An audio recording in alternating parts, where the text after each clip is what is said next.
Welcome to our channel. Today we how to backup Microsoft Teams files linked to AI copilots, detailed guide step by step clearly. First, open your Microsoft Teams application. Navigate to the channel where the files are stored. Click on the Files tab located at the top of the channel. Identify the files you want to backup. Select the files by checking the box next to each one. Click on the Download button that appears at the top of the file list. Choose a destination folder on your local device where you want to save the files. Wait for the download to complete. Next, open your OneDrive or preferred cloud storage service. Log in to your OneDrive account. Create a new folder specifically for your Microsoft Teams backups.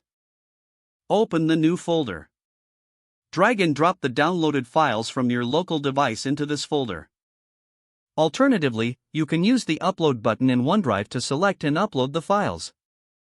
Ensure that all files have been successfully uploaded.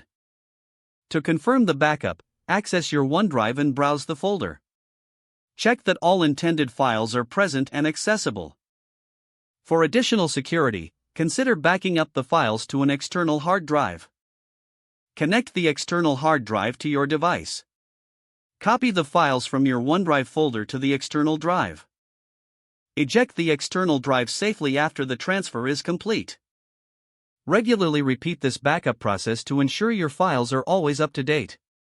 By following these steps, you'll ensure that your Microsoft Teams files linked to AI copilots are securely backed up. If the page does not load, refresh the browser or try again in a private or incognito window. Make sure you are using the correct email address, then retype it carefully to avoid small typos.